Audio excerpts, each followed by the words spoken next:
Yeah, namaskar and good morning to all of you. Today we are on the last day of Ashtang Yoga, and we will go into the psychology of Ashtang Yoga one by one, the various steps. But before doing that, let us come to the last three angas. We have seen Yama, we have seen Niyama, we have seen Asan, we have seen Pranayam, and we have seen Pratihara. So today we will see the last three, but very important: Dharana, Dhyana, and Samadhi. So Patanjali is defining it in such a beautiful way. He says concentration is nothing but fixing the mind in one place. This term, one place, is very important.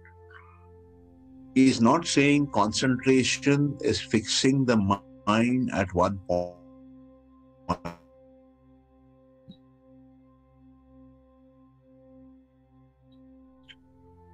He's not saying concentration is fixing the mind on one image.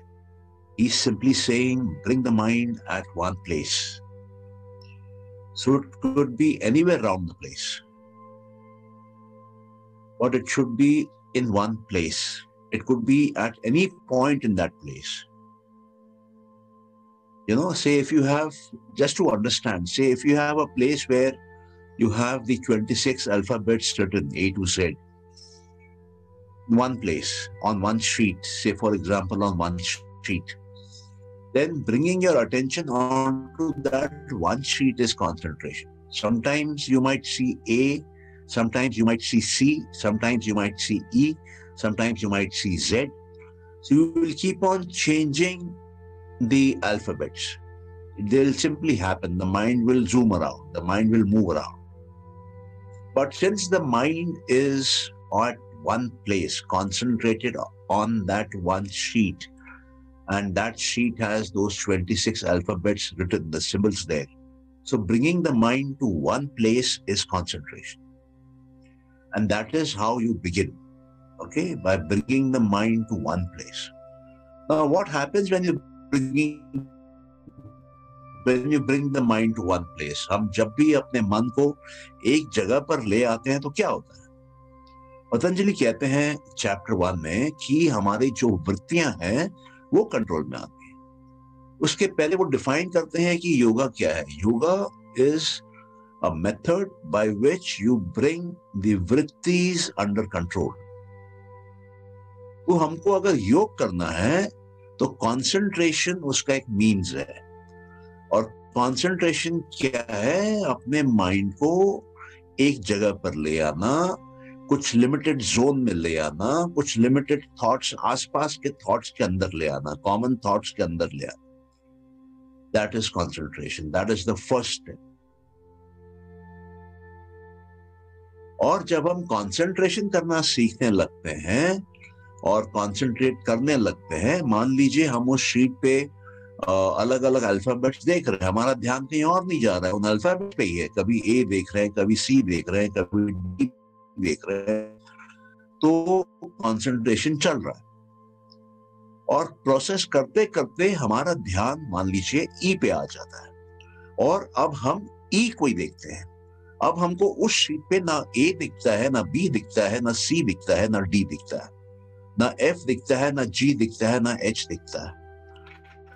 सिर्फ ई और ई ही दिखता है और वो ई के अलावा कुछ नहीं दिखता है, कोई डिस्ट्रैक्शन नहीं आता है। हमारा ध्यान उस शीट से बाहर नहीं जाता है, हमारा ध्यान उस ई से बाहर नहीं जाता है। और ये लंबे समय तक चलता है। मान के चलिए कि 15 मिनट, आधा घंटा, 1 घंटा। तो जब ये एबिलिटी डेवलप हो जाती है कि कंसंट्रेशन इतना सिंगल पॉइंटेड हो जाता है, वन पॉइंटेड हो जाता है, एक इमेज पे केंद्रित हो जाता है लंबे दौरान के लिए, तब उसको ध्यान बोलते हैं, तब उसको मेडिटेशन बोलते हैं। आंख बंद करके बैठना मेडिटेशन नहीं है। आंख बंद करके बैठना, एक चीज के बारे में सोचना मेडिटेशन नहीं है। आंख बंद करके बैठना और पहले धारणा करना, धारण करना, और धारण करते करते ध्यान करना, ये एक सकता है। और वो भी जैसे मैंने पहले कहा कि ये 6th और 7th स्टेज है। हम स्ट्रेट धारणा में नहीं बैठ सकते हैं, हम स्ट्रेट ध्यान में नहीं बैठ सकते हैं। हमको सीक्वेंशियली आना होगा। हमको सबसे पहले यमों से शुरू करना होगा। वो भी क्यों करना होगा, वो हम अभी पूरा फ्लो में एक बार देखेंगे कि जब हम एक एक करके आते हैं तब क्या होता है, उसका कारण क्या है।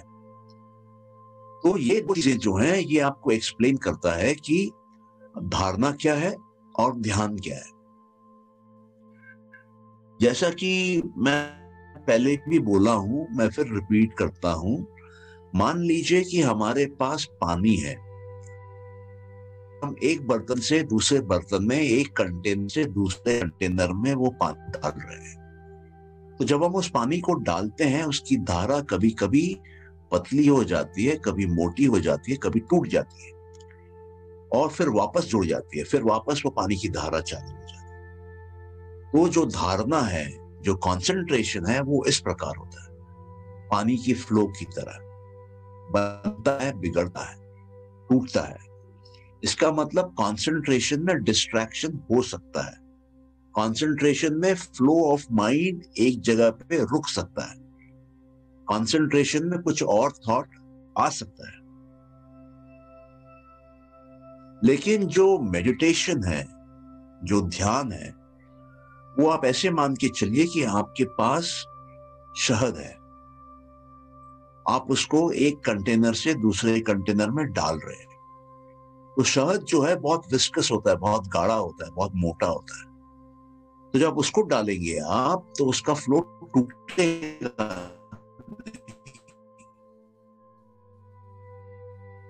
वो फ्लो बरकरार। उस चीज को हम ध्यान बोलते हैं। ध्यान में एक ही बहाव माइंड का चलता रहता है, वो बहाव टूटता नहीं है, वो बहाव में कोई डिस्ट्रैक्शन नहीं आता है, कुछ और थॉट नहीं आता है, और लंबे समय तक चलता है। तो ये है ध्यान। और समाधि क्या है? समाधि जब ध्यान चलता रहता है, और ध्यान कई समय तक चलता रहता है। मत समय से मेरा मतलब है, हो सकता है कई महीने, कई साल, तब जाके वो स्थिति आती है जिसमें कि निर्बीज समाधि लगती है। बीज क्या है? संस्कार जो है उसको बीज बोलते हैं। संस्कार को बीज क्यों बोलते हैं? क्योंकि संस्कार जो भी हमारे अंदर होगा, वो बाहर पेड़ बन के आएगा। हमारे अंदर का एक एक संस्कार जो है वो पेड़ बनेगा, वो जीवित होगा, बाहर संसार में आएगा और उसके फल लगेंगे। तो जब वो बाहर संसार में आता है, उसको हम कर्म बोलते हैं, और जब उसके फल लगते हैं तो हम उसके कर्मों का फल बोलते हैं। तो संस्कार जो है वो बीज है, जो कहां पर है? हमारे चित्त में है। इन संस्कारों को कौन पैदा करता है? वृत्तियां पैदा करती हैं।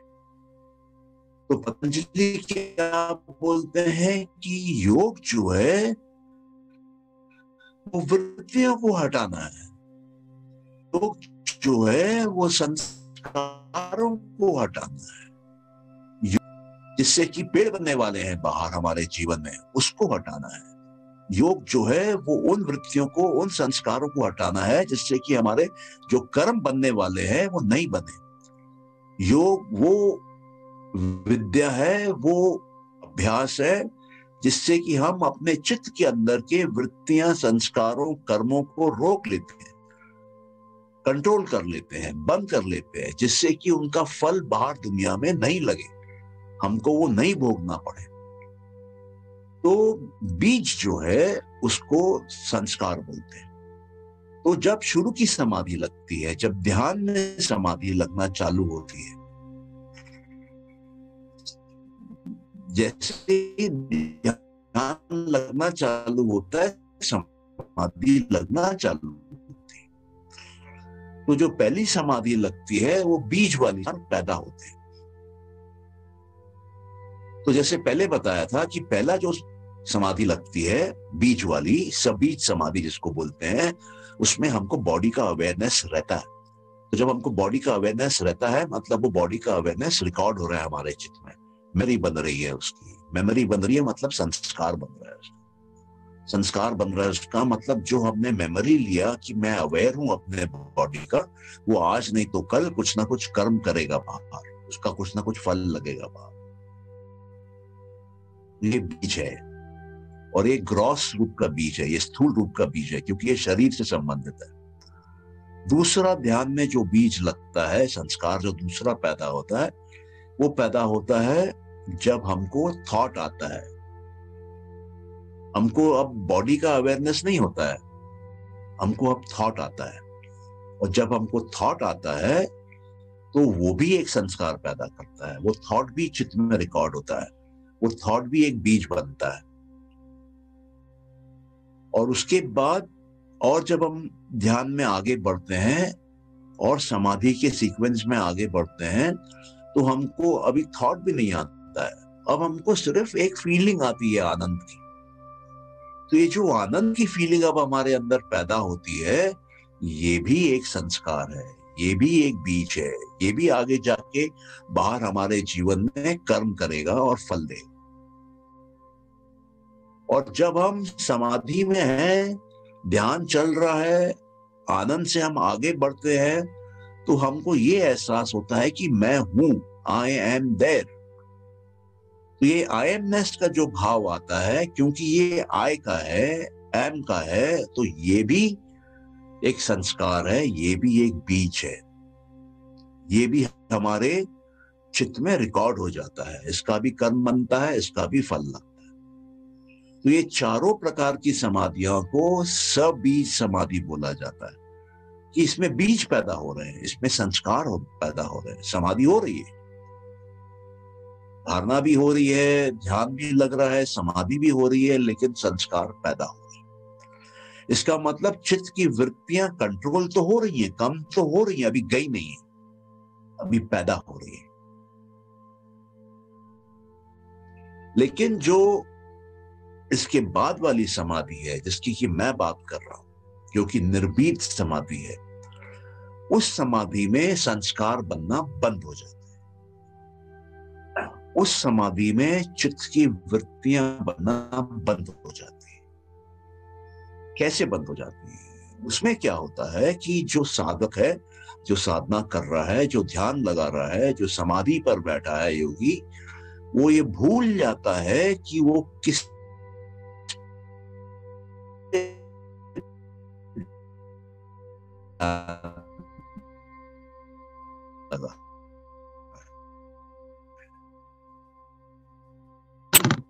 सर थोड़ी वॉइस में प्रॉब्लम आ रही है, ब्रेक हो रही है। नाम भी भूल जाता, वर्ण।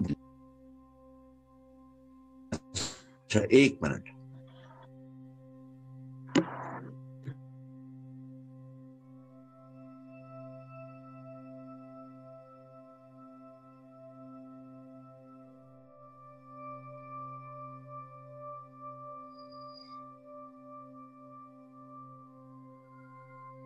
अभी देखिए साउंड ठीक है?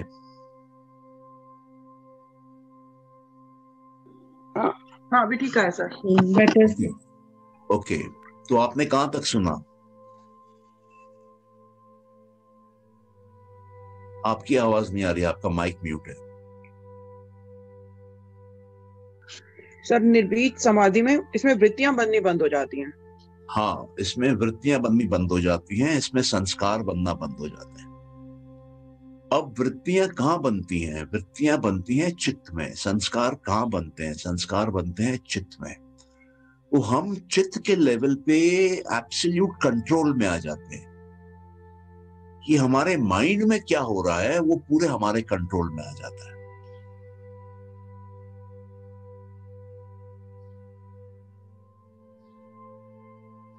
और यहाँ पे जो बंदा साधना कर रहा है वो ये देखता है कि उसका ऑटोमेटिकली वो ये भूल जाता है कि वो क्या देख रहा है, किसके बारे में सोच रहा था, क्या समय हुआ है, वो कहाँ पर है।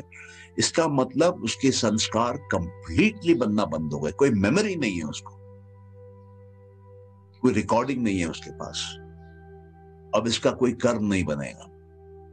तो जब एक साधक, एक योगी निर्भीत समाधि सीख जाता है,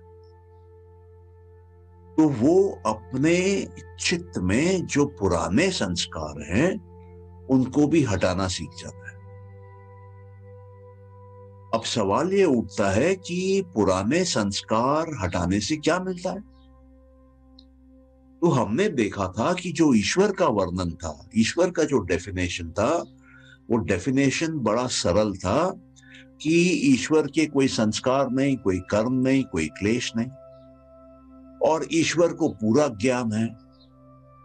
इसका मतलब जैसे जैसे हम अपने संस्कारों को हटाते हैं, हम ब्रह्मज्ञानी बनने लगते हैं, हमारे पास पूरे ब्रह्मांड का ज्ञान आने लगता है। और जैसे जैसे हमारे पास पूरे ब्रह्मांड का ज्ञान आने लगता है, हमारे पास पूरी शक्ति आने लगती है, हम सर्वशक्तिशाली बनने लगते हैं, ओमनीपोटेंट बनने लगते हैं और ओमनीसिएंट बनने लगते हैं।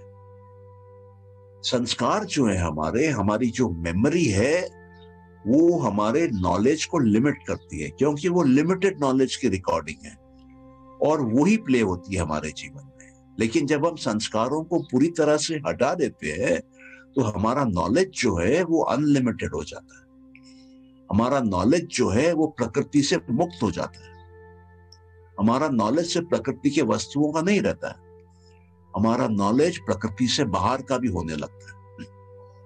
हमको ईश्वर का भी पूरा ज्ञान होने लगता है, पुरुष का भी पूरा ज्ञान होने लगता है, समस्त ज्ञान होने लगता है। अब जब आपका चित्त पूरी तरह संस्कारों से साफ हो गया है, आपने एक अंतिम संस्कार भी मिटा लिया है, वहां पर आपकी मुक्ति है, क्योंकि वहां पर आप प्रकृति के बंधन से मुक्त हो गए, प्रकृति के रिकॉर्डिंग से मुक्त हो गए। संस्कार जो थे वो प्रकृति की मेमोरी थी, प्रकृति की रिकॉर्डिंग थी, कर्मों में आपको उलझाए हुए थी, उन सब से आप मुक्त हो गए, वो सब धुल गए, साफ हो गए। अब जैसे जैसे हमारे संस्कार कम हो जाते हैं और हम अंतिम पड़ाव में आ जाते हैं, जहां पे कि सारे संस्कार गायब हो जाते हैं, तो वहां तो मुक्ति आती है, वहां तो केवल्य की स्थिति आती है, वो तो है। लेकिन इस रास्ते में जब हम धारणा, ध्यान और समाधि, ये तीनों को करने लगते हैं, तो इन तीनों को एक साथ में, इसके लिए एक शब्द का प्रयोग किया गया है, वो है समयम। समयम मतलब कि एक योगी धारणा में बैठता है, तो शुरुआत धारणा से होती है हमेशा, मैंने कहा ना, सब सीक्वेंस में आते हैं। वो धारणा में बैठता है, ध्यान लगता है, फिर समाधि लगती है, पहले सबीज लगती है, फिर निर्बीज लगती है। अब निर्बीज समाधि में उसके संस्कार नहीं बन रहे हैं, लेकिन उस स्थिति में अगर वो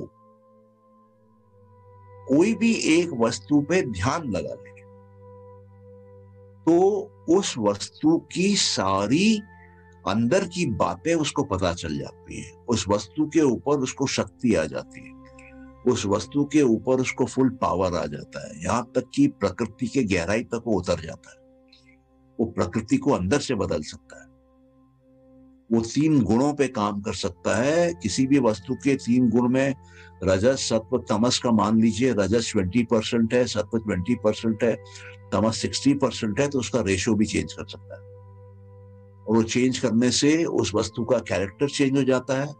कैरेक्टर मतलब उसका धर्म, उसका लक्षण, उसकी अवस्था, सब में बदलाव आ जाता है। तो यहां तक पहुंचने के लिए पहले धारणा, ध्यान, समाधि, और उसके बाद आपको अगर कोई सिद्धि चाहिए तो उस पर आपको ध्यान लगाना है, उस थॉट को लेके आना है। तो जहां पर कोई थॉट नहीं है लेकिन हाईएस्ट पावर ऑफ कंसंट्रेशन है, वहां पर वो आप थॉट लेकर आते हैं, तो उसका संस्कार बनता है चित्त में। और वो संस्कार जो है, जो कि चित्त में आपने बनाया, समय यमक करके वो भी मटेरियलाइज होता है, उसके भी फिर कर्म बनते हैं, उसके भी फल लगते हैं और उसको सिद्धि बोलते हैं। तो सिद्धि तो आपको मिलेंगी, लेकिन सिद्धि के जो फल मिलेंगे वो आपको भटका देंगे। इसलिए ये कहा जाता है कि सिद्धियों को अवॉइड करना चाहिए, और संस्कार जब मिट रहे हैं तो मिटाते हुए संस्कारों को आगे बढ़ जाना चाहिए, नए संस्कारों को वहां पे नहीं डालना चाहिए, क्योंकि वो आपको शक्ति देंगे, सिद्धि देंगे, पावर देंगे, लेकिन वो कभी ना कभी आपको गुमराह कर देंगे वापस, इसलिए उनको अवॉइड करना चाहिए। और अभी इसके बाद पतंजलि का फुल चैप्टर जो है वो सिद्धियों का चैप्टर है। करीब 40 सिद्धियां ये बोलते हैं, और 8 मेन प्रकार की सिद्धियां होती हैं, और ये उसका भी वर्णन करते हैं। और बड़ी गजब की सिद्धियां है, बड़ी अद्भुत सिद्धियां है। इस पे हम लोग किसी दिन एक कोर्स करेंगे, अभी नहीं, कुछ दिनों के बाद, क्योंकि जो अभी आपने ये अष्टांग योग को सीखा है, इसको थोड़ा प्रैक्टिस करिए, इसको समझिए।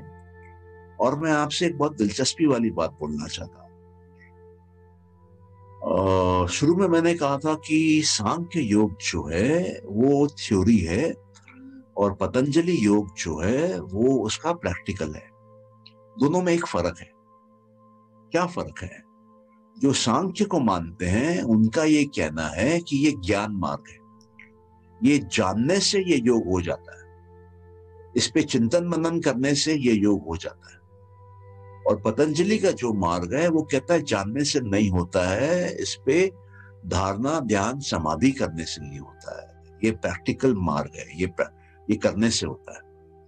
तो हम लोग जो ये सेशंस कर रहे हैं उसमें मैं आपको थ्योरी भी दे रहा हूं और उसमें मैं आपको प्रैक्टिकल भी करा रहा हूं। तो आप अगर इसको कंटिन्यूड रखेंगे तो आप देखेंगे कि दोनों तरीके से आपको बेनिफिट होगा। आप इंटरनली भी ग्रो करेंगे, थ्योरेटिकली बॉडी में चेंजेस आएंगे, माइंड में चेंजेस आएंगे, और संस्कार मिटने लगेंगे, वृत्तियां घटने लगेंगी, मन में शांति आने लगेगी, मन सात्विक होने लगेगा, वातावरण सात्विक होने लगेगा। और अगर आप ये ध्यान भी करते हैं, ये धारणा भी करते हैं और समाधि में भी जाते हैं, तो भी ये प्रक्रिया होगी। दोनों तरीके से ये होगी, दोनों मिला के करेंगे तो बहुत पावरफुली होता है। तो अभी थोड़ा सा रिव्यू कर लेते हैं कि हमने क्या देखा, और इसका पतंजलि का जो मेन जो डेफिनेशन है योग का, कि योग चित्त वृत्ति निरोधा, उससे क्या संबंध है, उसके फ्लो में कैसा आता है, और इसके सीक्वेंसिंग ऐसे क्यों की हुई है। सबसे पहले आप देखिए कि है यम। यम में उन्होंने सबसे पहले कहा है अहिंसा। कहते हैं कि थॉट में, वर्ड में, डीड में आपको किसी भी कंडीशन पे, चाहे आप राजा हो, ब्राह्मण हो, क्षत्रिय हो, किसी भी समय पर, किसी भी कंडीशन में, किसी भी अवस्था में आपको किसी को नहीं मारना है, आपको किसी को नुकसान नहीं पहुंचाना है, चाहे कुछ भी हो जाए। तो पतंजलि पूरा का पूरा साइकोलॉजिकल लेवल पे वर्क करते हैं। पतंजलि सिर्फ ये देखते हैं कि हम जो भी सोच रहे हैं, बोल रहे हैं, कर रहे हैं, उससे हमारे वृत्तियां क्या पैदा हो रही है, और उससे हमारे वृत्तियों पे क्या फर्क पड़ रहा है, और उसमें हमारे कौन से गुण आ रहे हैं, सत्व गुण आ रहा है, रजस आ रहा है कि तमस आ रहा है। क्योंकि वृत्ति जो है वो एसेंशियली 2 गुण है, रजस और तमस। तमस मतलब फॉर्म, रजस मतलब चेंज। और रजस और तमस का सबसे बड़ा जो सोर्स है वो है इंद्रियां, जो बाहर की दुनिया से आती हैं। तो वो एक कहते हैं कि अहिंसा जो है ये आपको आसपास के पूरे सिस्टम के साथ बैलेंस में ले आती है, और आपको ये समझ में आता है कि सारे जीवों में आत्मा है, सारे जीवों में पुरुष है। तो आप जब किसी की हत्या करते हैं तो आप पुरुष को उसके प्रकृति से अलग कर रहे हैं, पुरुष जो वहां पे पिक्चर देख रहा है, पुरुष जो वहां आया है कई जन्मों के बाद, उस चित्त में आया है, उस शरीर में आया है, उसको आप डिस्टर्ब कर रहे हैं। तो जब आप डिस्टर्ब कर रहे हैं मतलब आप तामसिक एक्टिविटी कर रहे हैं, आप उसका फॉर्म चेंज कर रहे हैं। तो इसलिए अहिंसा नहीं होनी चाहिए। सबसे पहला, सबसे इंपॉर्टेंट अष्टांग योग का एक प्रिंसिपल है, वो है अहिंसा। अगर अहिंसा का आप पालन करना चालू करेंगे जीवन में, आप देखेंगे आपका योग अपने आप होने लगेगा, आसानी से होने लगेगा, आपका टोटल माइंड का इंटीग्रेशन होने लगेगा। सेकंड जो सबसे इंपॉर्टेंट चीज है वो है सत्य बोलना। सत्य जब हम बोलते हैं तो हमको सत्य ऐसा बोलना है जो कि काइंड हो, जो किसी को नुकसान नहीं पहुंचाए। तो जब हम सत्य बोलते हैं तो जो हम अंदर हैं वही हम बाहर हैं। तो हमारी दो दुनिया है, अंदर की दुनिया, बाहर की दुनिया, दोनों बैलेंस में है। तो वृत्तियां पैदा नहीं होती हैं, फॉर्म चेंज हम नहीं कर रहे हैं, हम जैसा जानते हैं वैसा ही प्रेजेंट कर रहे हैं। जब हम फॉर्म चेंज करते हैं सत्य का, तो हम जानते कुछ हैं, बोलते कुछ हैं, तो वहां पे तमस भी आता है, वहां पे रजस भी आता है। तो हमको वो नहीं करना है। तीसरा है कि किसी का नहीं चुराना है, क्योंकि हम किसी का चुरा रहे हैं, किसी का हक मार रहे हैं, किसी का अपना बना रहे हैं, इसका मतलब मेरे अंदर में तामसिक प्रवृत्ति है, मेरे को लालच है, मेरे को दूसरे को परेशान करना अच्छा लगता है, तो उन सब में नहीं जाना है। तमस को सबसे पहले मारना है और बदलाव नहीं लाना है। जो जैसा है उसको वैसा रखना है, बदलाव मतलब रजस। उसके बाद है ब्रह्मचर्य। ब्रह्मचर्य में क्या है कि हमारा नेचुरल एक शरीर का इंस्टिंक्ट है, एक इंटरनल सेंसेस का प्लेजर है जो कि हमको सेक्स से मिलता है। तो वो भी हमारे मन को भटका के ले जाता है, वो भी हमारे अंदर वृत्तियां पैदा कर लेता है, पावरफुल वृत्तियां पैदा कर लेता है, बहुत ज्यादा रजस पैदा कर लेता है। तो उसको भी जब हम काबू में करते हैं तो हम रजस और तमस दोनों को काबू में कर लेते हैं। और जब हम बाहर की वस्तुओं पे कम ध्यान देते हैं, जो हमारे लिए जरूरी है उसी बाहर की वस्तु को हम अपने पास रखते हैं, तो हम वापस रजस और तमस से मुक्त रहते हैं। हम इंद्रियों के उसमें बहकावे में नहीं आते हैं कि मेरे को ये चीज सुंदर लिख रही है, मेरे को चाहिए, ये नया फैशन की है, मेरे को चाहिए, ये लगाने से मैं सुंदर दिखूंगी, मेरे को चाहिए। तो उन सब चीजों में हम नहीं रहते हैं।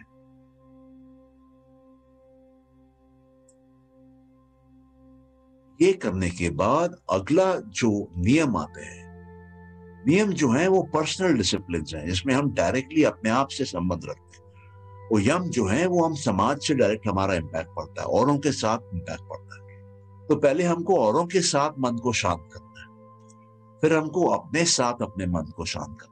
वापस हमको इसको देखना है सत्व, रजस और तमस की नजर से, हमको उसको वापस देखना है वृत्तियों की नजर से, क्योंकि योग मतलब वृत्तियों को कंट्रोल करना, वृत्तियों को सुनाना।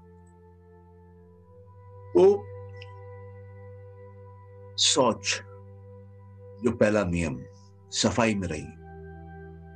जब आप सफाई में रहेंगे तो आपके अंदर रजस और तमस घटेगा, आप सात्विक होने लगेंगे। और जब आप संतोष में रहेंगे तब भी आप अपने इंद्रियों को बस में करने लगेंगे, आप अपने मन को बस में करने लगेंगे। और संतोष से परम आनंद कुछ नहीं है। संतोष का आपके पास क्या है उससे कुछ संबंध नहीं है। संतोष का आपकी इच्छाएं कितनी हैं उससे कोई संबंध नहीं है। इनफैक्ट जितनी आपकी इच्छाएं कम होंगी उतना आप ज्यादा संतोषी होंगे। और अगर आपकी इच्छाएं होंगी ही नहीं, जो आपके पास अपने आप चल के आ रहा है उसी को आप आने दे रहे हैं, अगर आप कोई चीज डिमांड नहीं कर रहे हैं किसी से, तो आप देखेंगे कि आप परम आनंद में हैं। मान लीजिए घर में जो खाना मिला आपने खाया, आपने ये नहीं कहा कि आज खीर बना दीजिए, आज आइसक्रीम खाएंगे, या आज पराठे बना दीजिए, पराठों में मक्खन कम है, मक्खन ज्यादा लगा लीजिए। क्यों नहीं आज हम मूली के पराठे खाएं, ऐसा कुछ रिक्वायरमेंट नहीं। आप आनंद में हैं, जो प्रकृति ला रही है, जो अपने आप आ रहा है, आप उसी का मजा ले रहे हैं, तो आप देखेंगे कि आपको बहुत ज्यादा आनंद आए।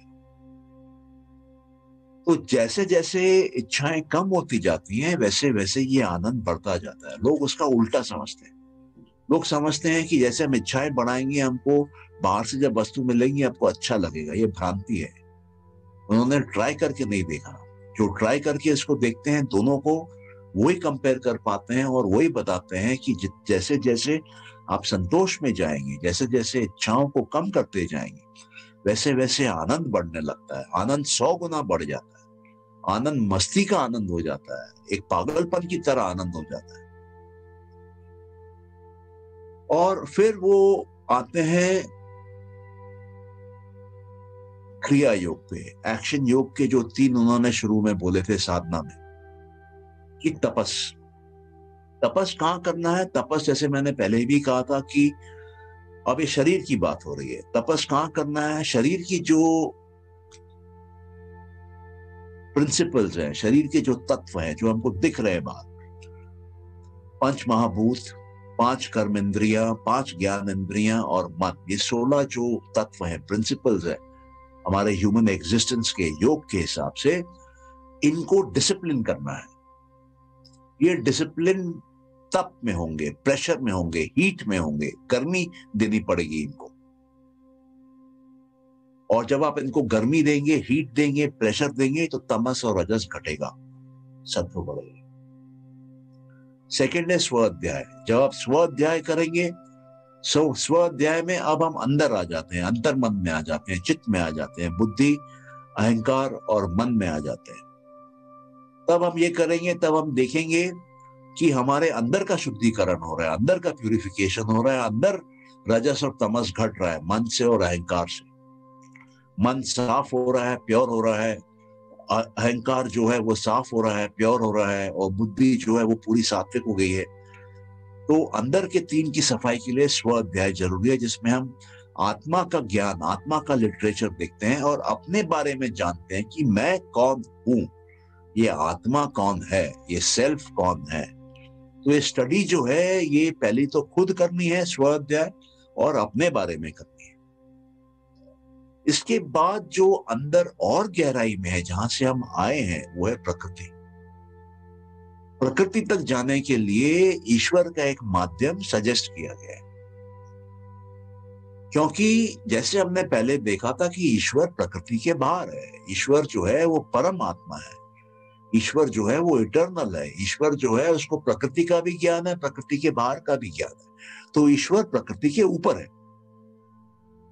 तो जब ईश्वर प्रकृति के ऊपर है, तो हम ऊपर की जब आराधना करते हैं, ऊपर के जब हम कमिटमेंट करते हैं, ईश्वर प्रणिधाना करते हैं, तो प्रकृति को बस में कर पाते हैं। प्रकृति को बस में करने के लिए ईश्वर ही सबसे बड़ी ताकत है, जो कि हमारी मदद कर सकती है। वो गुरु है जो कि हमको रास्ता दिखा सकती है। हर क्षण, हर पल, हर दिन, हर रात, हर समय, हर परिवार वाले के साथ, हर धंधे के डिसीजन में, हर समाज के डिसीजन में वो हमको गाइड करती है, वो हमको अंदर से बोलती है। तो उस प्रकार का जुड़ाव होना चाहिए। जब वो कमिटमेंट होने लगता है, तब ये ऑटोमेटिकली होने लगता है। आपके अंदर से वो बात करेंगे, आपके साथ चलेंगे, आपके साथ बैठेंगे। आपको कहीं पर कोई दिक्कत का एहसास ही नहीं होगा। आपको सिर्फ ये लगेगा, मैं तो आत्मा हूं जो कि अनंत की यात्रा पे हूं, और मुझे क्या भय। जब मुझे मृत्यु का भय नहीं है, मैं मर नहीं सकता, तो मुझे क्या भय। जब मैं एक नहीं हूं, जब मैं अनेक हूं, सब एक साथ हूं, तो मुझे क्या भय। तो पूरी जो योग के जो भी ऑब्स्टिकल्स हैं वो निकल जाते हैं। योग क्या है? टोटल इंटीग्रेशन, सबका मिलके एक बन जाना, वो है योग। वो कब बनता है? जब वृत्तियां बंद होती हैं। वृत्तियां क्या है? Differences, changes. क्या चेंजेस? गुणों में चेंजेस। रजस भी आ रहा है, तमस भी आ रहा है, सत्व भी आ रहा है। हम जब रजस और तमस को निकाल लेते हैं बाहर और सिर्फ सत्व को रखते हैं, तो सत्व क्या है? सत्व है फॉर्मलेस। सत्व का आकार नहीं है, सत्व का रूप नहीं है, सत्व का रंग नहीं है। तो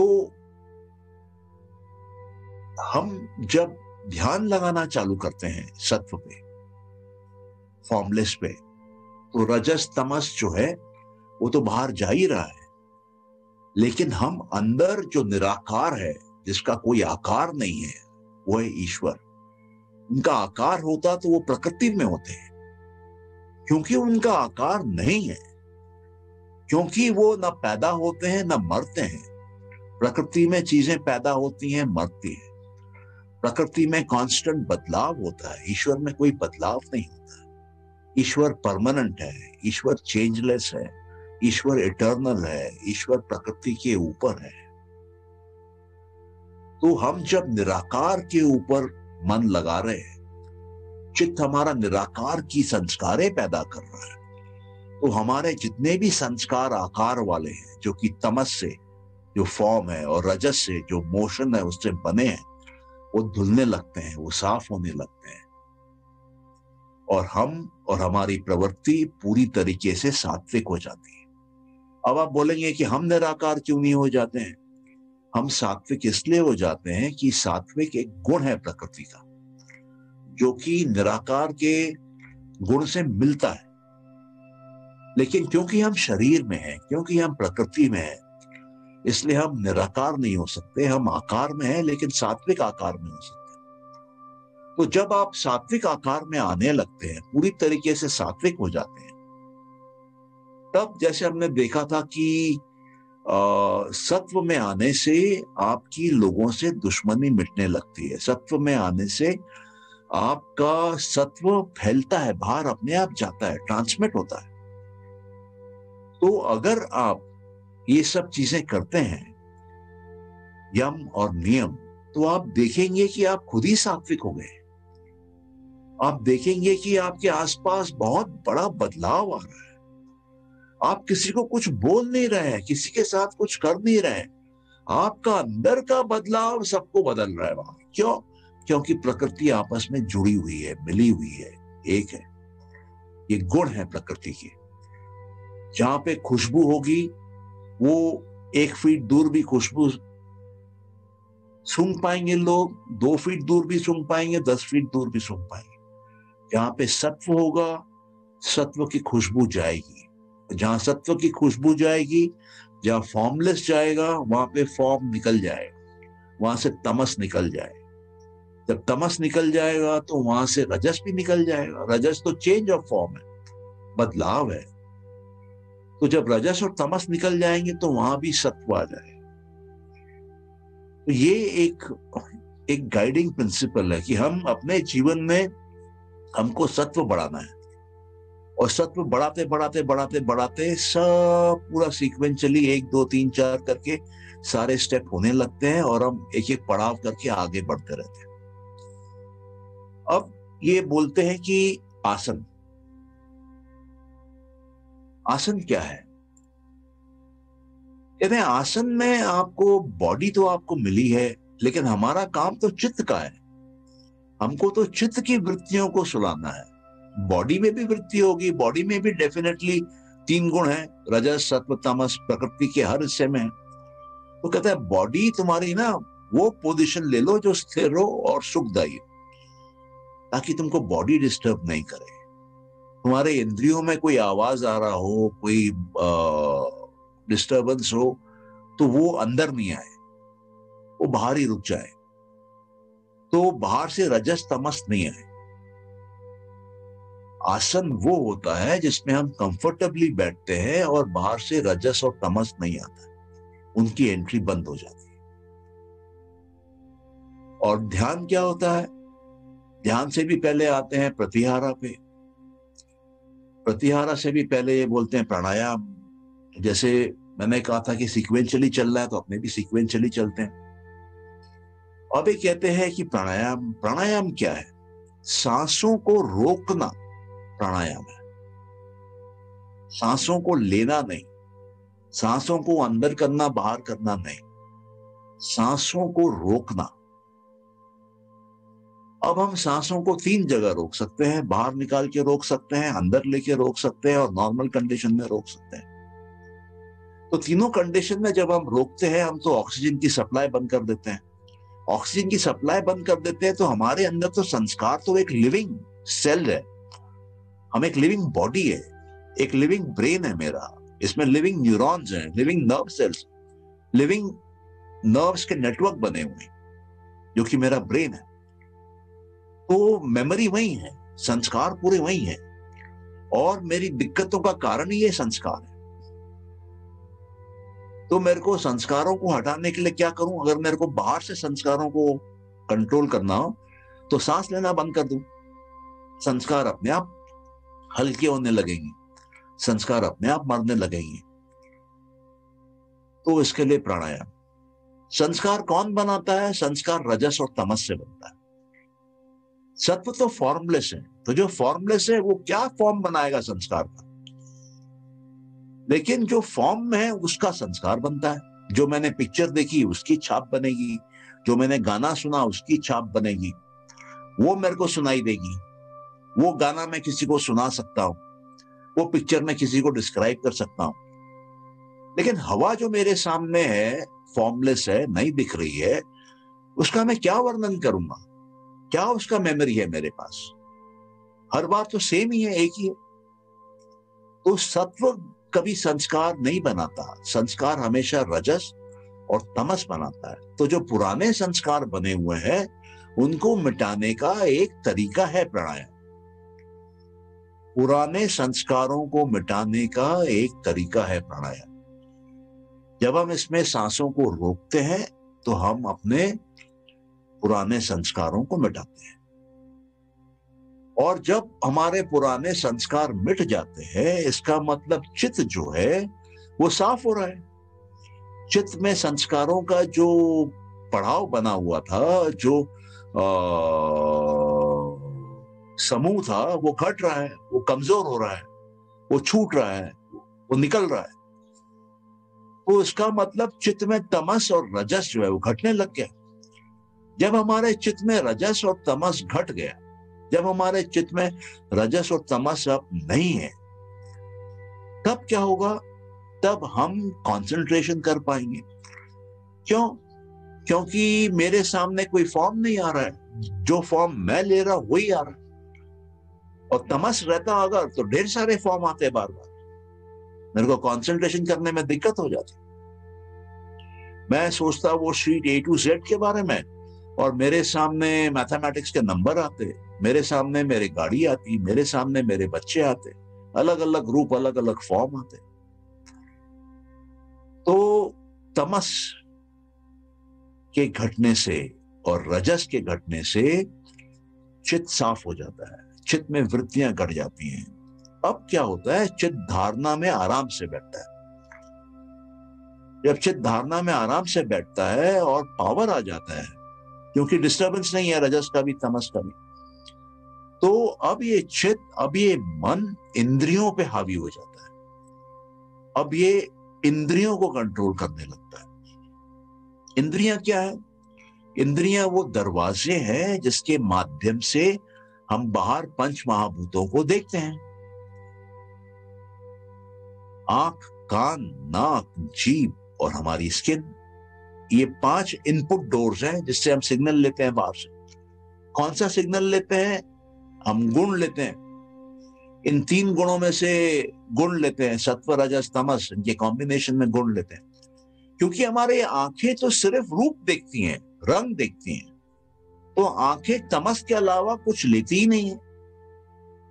आंखें मोशन देखती हैं, आंखें मूवमेंट देखती है, तो आंखें रजस के अलावा कुछ लेती ही नहीं है।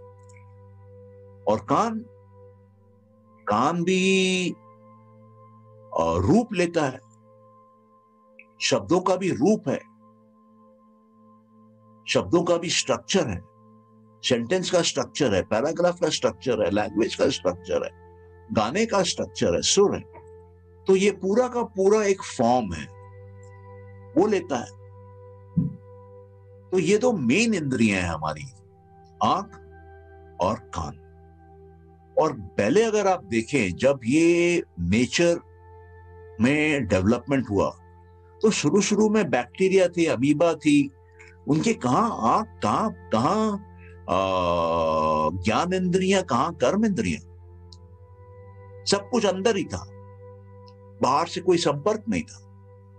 अभी क्या हो गया है कि हमारा बाहर से संपर्क हो गया और बाहर और अंदर का डिसबैलेंस हो जाता है। बाहर कुछ देखते हैं, अंदर बिगड़ जाता है, अंदर कुछ बिगड़ जाता है, वो बाहर निकल जाता है। तो ये दरवाजे जो 5 है ना, इनको रेगुलेट करना, इनको कंट्रोल करना, इनको बस में करना बहुत जरूरी है। तो कैसे बस में हो, कैसे कंट्रोल में हो, कैसे रेगुलेट हो? तो ये जो प्राणायाम होता है, जिससे कि आप संस्कारों को मिटाते हैं, जिससे कि चित्त को साफ करते हैं, उससे मन काबू में आता है, उससे इंद्रियां काबू में आती है, उससे इंद्रियों में रजस तमस का एंट्री कंट्रोल हो जाता है, रेगुलेट हो जाता है, बंद हो जाता है। तो ये जो इंद्रियों को हम कंट्रोल करते हैं, इसको बोलते हैं प्रतिहारा। हम जब अपना ध्यान बाहर के वस्तुओं से हटा के अंदर लेके आते हैं, तो इसको बोलते हैं प्रतिहारा। और प्रतिहारा करने के बाद जब हम अंदर आ जाते हैं, तब हम धारण करते हैं थॉट को। जब हम थॉट को धारण करते हैं, तो हम एक ही थॉट को ले रहे हैं, वहां पर कोई एक ही फॉर्म को ले रहे हैं। लेकिन कई बार एक फॉर्म नहीं आता, आसपास के फॉर्म भी आने लगते हैं और मूवमेंट होती है माइंड में। जैसे मैंने कहा कि एक शीट पे A to Z है, तो हम सोच रहे हैं बी, लेकिन माइंड में A भी आ रहा है, C भी आ रहा है, D भी आ रहा है, क्योंकि ये सब जुड़े हुए, हमने साथ में पढ़ा है, साथ में यूज करते हैं। तो हल्का हल्का फॉर्म चेंज हो रहा है। तो फॉर्म भी है और चेंज भी है।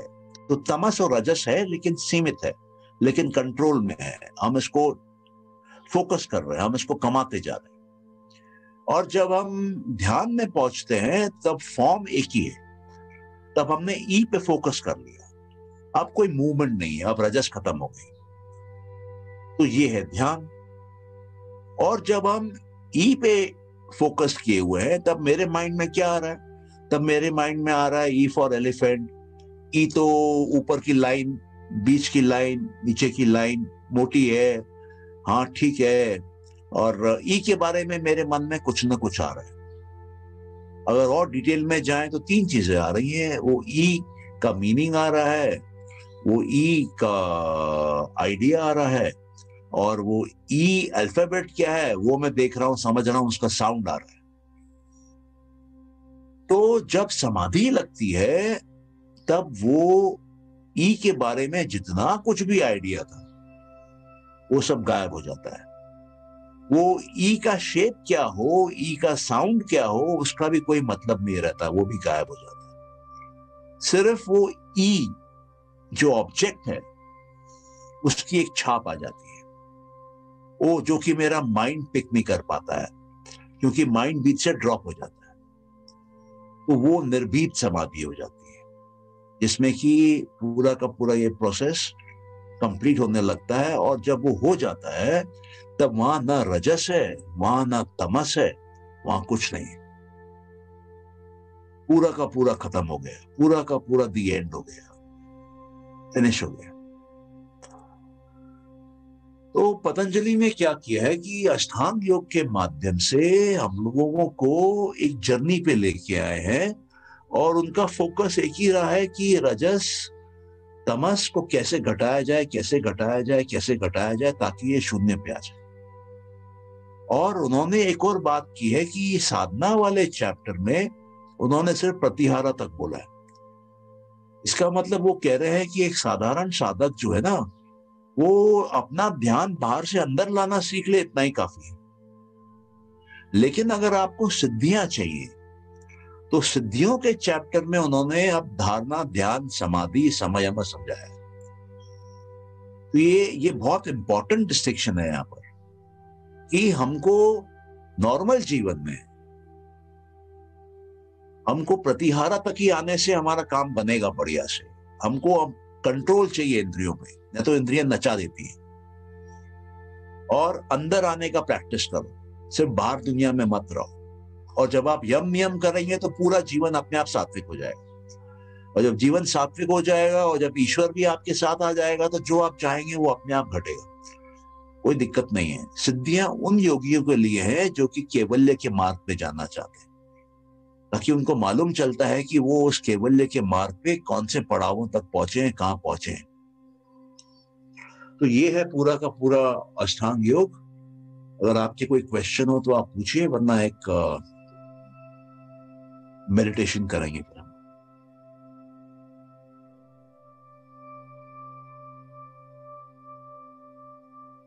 सर वो एक बार 16 तत्व जो एक बार उनके नाम बता दीजिए। पंच महाभूत, वो जो आप बता रहे थे, पंच महाभूत, पंच ज्ञानेंद्रिय और पंच कर्म इंद्रिय और एक मन। ठीक है। ये एक्चुअली फिजिकल है। ये जो 15 जो है ना स्टार्टिंग के, ये फिजिकल है, दिखेंगे आप।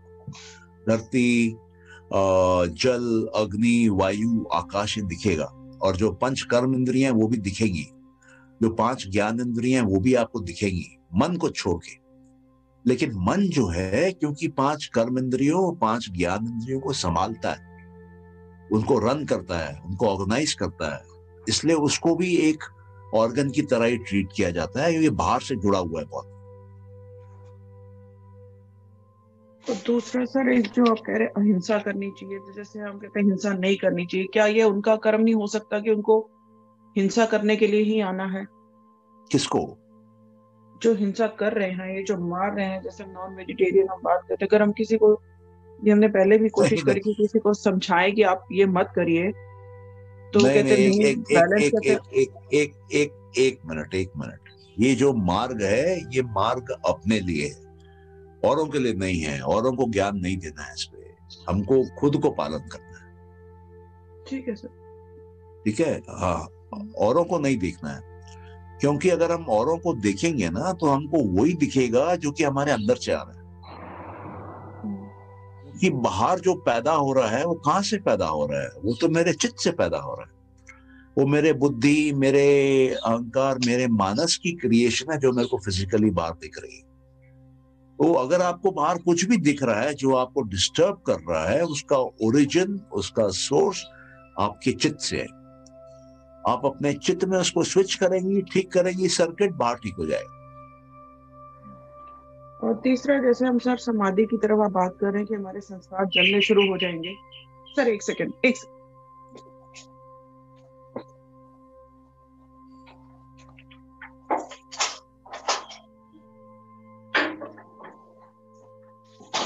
Sorry sir.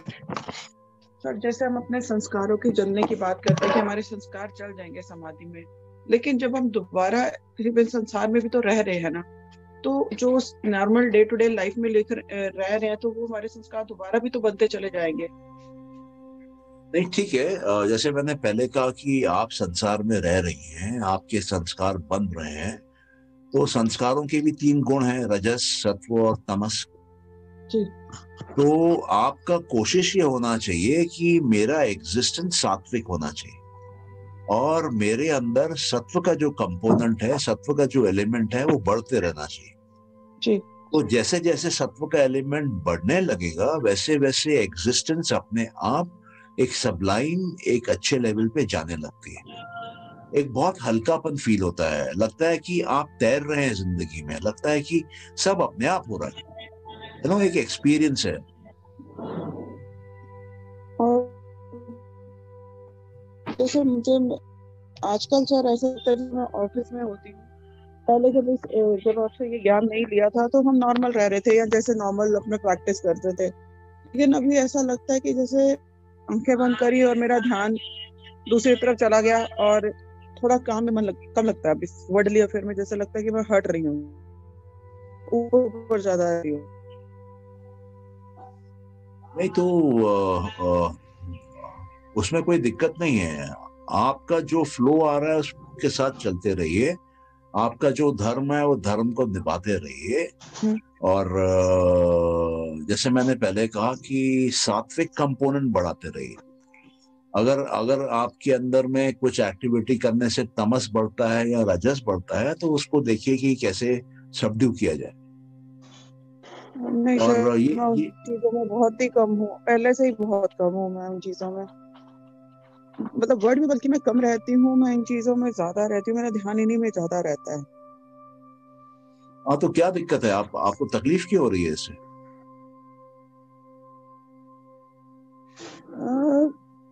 थोड़ा सा ऐसा लगता है कि जैसे नॉर्मल कोर्स थोड़ा सा डिसेबल की नॉर्मल जैसे क्या वो है? नॉर्मल जो एक्टिविटी जो मैं ऑफिस में कर रही हूँ ज्यादा नॉर्मल क्या स्पीड है? में हूँ और वो काम अपना नहीं कर।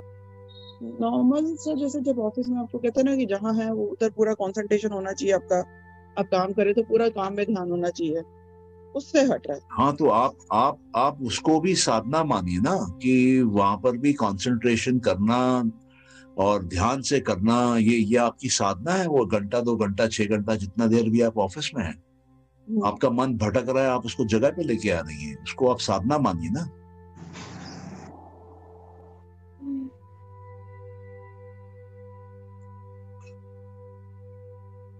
तो मुझे ऐसा लगता है कहीं काम को मैं कहीं ठीक से तो नहीं नहीं कर पा रही हूँ शायद। आपको ईश्वर पे विश्वास है? बिल्कुल, बहुत ज्यादा। ओके, और ये जो क्लेश का मैं आपको समझाया था योग वाले, वो आपको समझ में आया था क्लेश? हाँ जी। तो देखिए, सबसे बड़ा भय होता है मृत्यु का भय। ओके, हम्म। अगर आपको ये समझ में आ जाता है और आप अपने माइंड में घुसा लेती हैं कि आपकी मृत्यु नहीं होगी, जो मृत्यु हो रही है वो आसपास लोगों के शरीरों की हो रही है, लोग पैदा हो रहे हैं, मर रहे हैं, वो शरीर है। ठीक है?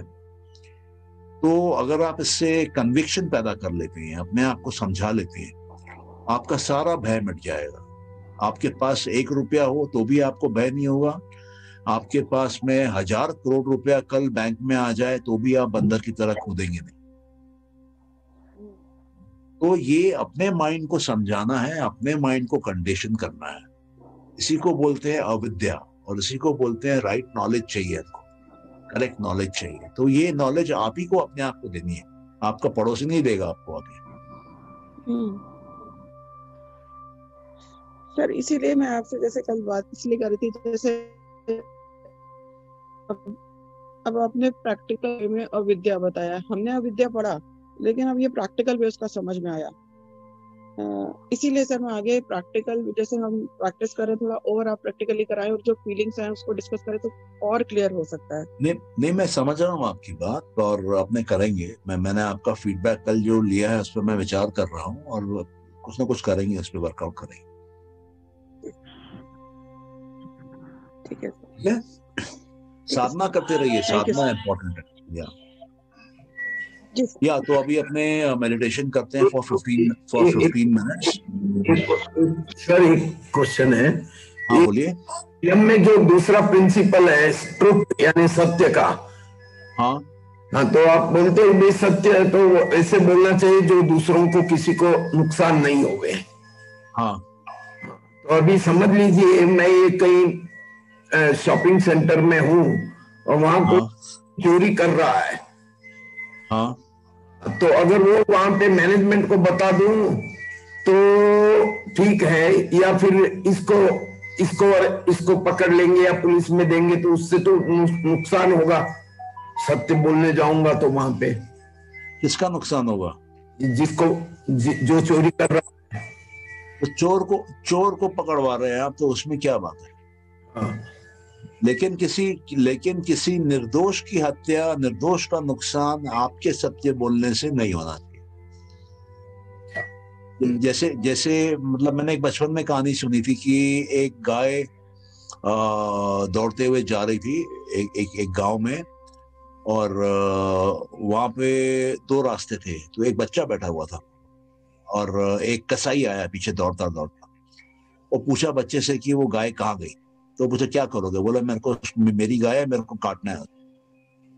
तो बच्चा सच बताता है कि वो बच्चे की माँ ने उसको बोला था बेटा हमेशा सच बोलना। तो उससे क्या हुआ, बच्चे ने तो सच बोला लेकिन गाय की जान दी। तो ये सत्य जिससे कि किसी का नुकसान हो, ये अवॉइड करना चाहिए, ये नहीं करना। मतलब कहने का मतलब ये है। ठीक है।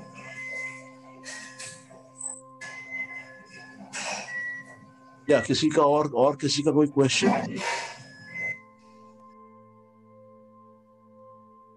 हाँ, तो can we go into meditation? हम लोग फिर उसको 12-15 मिनट के लिए ही करेंगे, और हम कोशिश करेंगे अपने अंदर में निराकार को देखने की। We will focus on निराकार. निराकार मतलब सत्व, निराकार मतलब निराकार. ओके, तो बॉडी को कंफर्टेबल कर लीजिए, माइंड को भी रिलैक्स कर लीजिए, आंखों को बंद कर लीजिए, and please start.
That's all.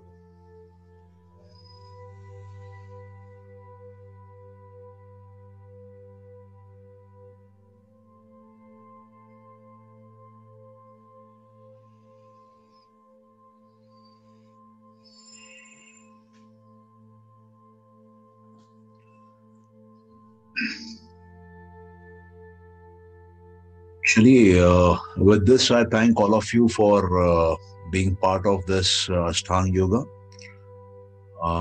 Ashtanga Yoga is a very powerful method, and I'm sure all of you will use it. If you need any help, any guidance, you're always free to welcome. You're always welcome to. Group photo एक ले लीजिए. आप क्या बोल रहे हैं? Group photo. Group photo. सबको अपने कैमरा ऑन करने पड़ेंगे.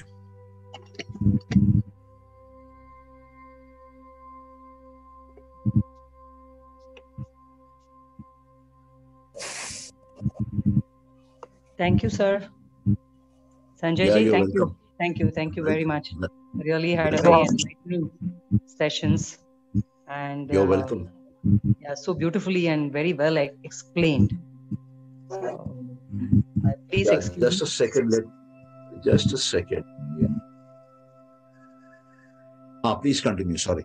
I said you've explained each and every limbs of Ashtanga Yoga so beautifully. Thank you. Thank you so much. God bless you. God bless you and God bless everyone. Yeah. I'll take your leave now. Thank you. Fine. Thank you, sir, for such a fine knowledge. Yeah. Take care. Bye. Thank you sir. Thank you. Thank you sir. हाँ, बहुत धन्यवाद आप सब लोगों का. Sir thank you so much. Welcome. या दीपा जी, आपका थोड़ा अभी मन शांत हो रहा है कि नहीं पहले से? हो रहा है सर. ओम भी कर रहे हैं, कोशिश करते हैं रोज करें. हाँ, गुड. नहीं, आप उसको चला के रख दीजिए ना सर अब इसके बाद. हाँ, लेकिन सर खुद करने का इफेक्ट अलग होता है. हाँ, खुद करने का इफेक्ट डेफिनेटली बहुत अलग होता है, लेकिन मैं कह रहा हूँ अगर खुद नहीं कर पा रही है ना तो उसको चला के रखिए. वो भी आपका काम करेगा और 1/10 1/5 इंटेंसिटी पे काम करेगा, लेकिन करेगा. और लंबे ड्यूरेशन में चलेगा तो मोरलेस समान काम करने लगेगा. और मैं क्या करता हूँ ना, रात में बहुत ही लो वॉल्यूम पे, मतलब सुनाई नहीं देता है, उसको चला के मैं रख देता हूँ. और सवेरे जब उठता हूँ तो अलग फीलिंग होती है. लगता है जैसे वो रात भर वो ईश्वर वहां थे और वो बातें कर रहे थे, वो फीलिंग आती है.